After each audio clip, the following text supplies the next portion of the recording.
Jimmy Swagart.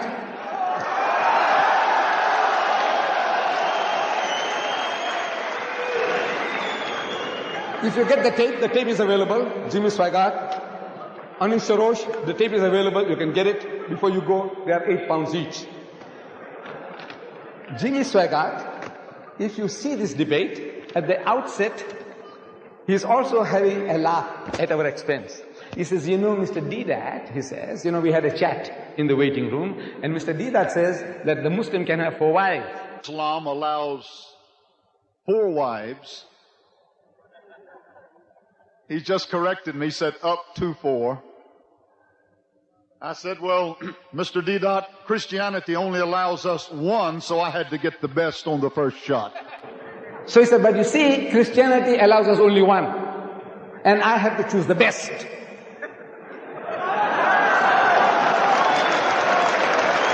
Get the tape? Get the tape? He said, I have to choose the best. And you know, the best was not good enough.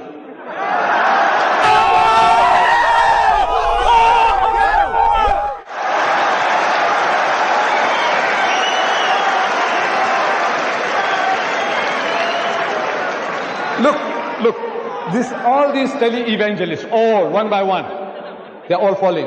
Reverend Marvin Gorman, an evangelist, you know, tele-evangelist, he appears on television, tantalizing millions.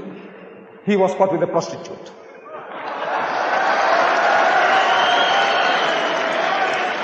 Jim Becker, with Jessica Hans, another prostitute. Jimmy Swagart, average of 2 trips a month to the prostitute for his satisfaction. I said, you laugh at us? You are a fool. I said, the laugh is on you. These twins that I have, twins.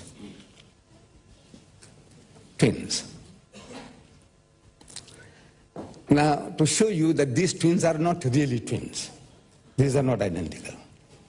There is some deception here. They are identical on the face of it. I don't know whether the pastor would like to cooperate. I would like him to open, if he pleases, if he will help me. Otherwise, I have to call somebody from the audience. If you will help me, this book here, Isaiah chapter 37. If you'll only open Isaiah 37. No, this one here. These are twins. We want to compare the twins to see how they are deceiving the Christian world, how they produce this by the millions and deceive the ordinary people. I just want to demonstrate that, and I would like him to help me with this one, sir. This is the Holy Bible, Revised Standard Version. Just open Isaiah 37, and I'll read from here and see whether it is the same. That's all. If you will, sir. Shall I? Yes, sir. Okay. Just open it. No? Just open it. Just have a look, sir, while I'm reading. Just have a look whether I'm reading correctly. Isaiah 37.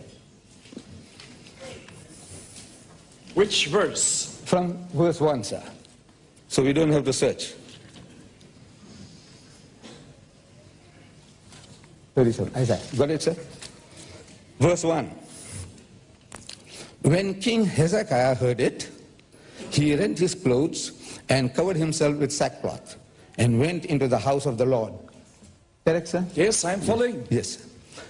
And went into the house of the Lord, and he sent Eliakim, who was over the household, and Shebna the secretary, and the senior priest covered with sackcloth to the prophet Isaiah the son of Amos.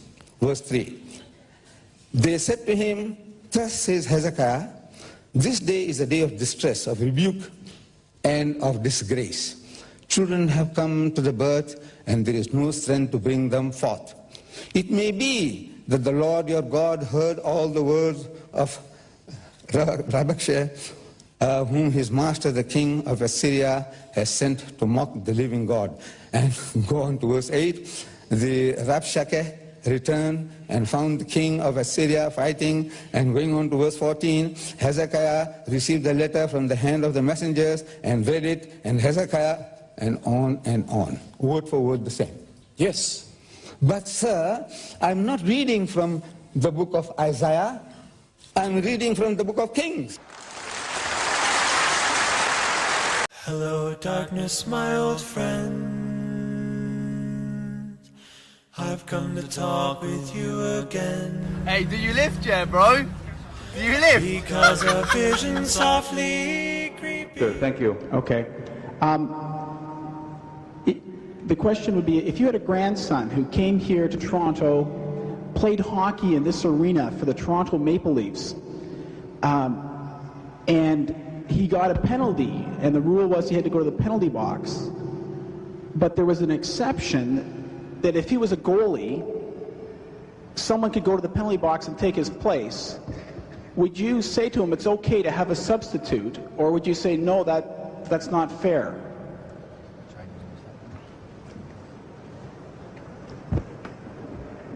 There is no country on earth where if you commit murder, they hang somebody else as a substitute. No country on earth. You're finished. You're finished. You're finished. You're finished. Wallahi, you're finished. Wallahi, you're finished. Don't ever come out. Any retraction you do now, switch off your social media. I don't want to see your face. I don't want to hear your voice. Wallahi, wallahi, you're a crook and a fraudster.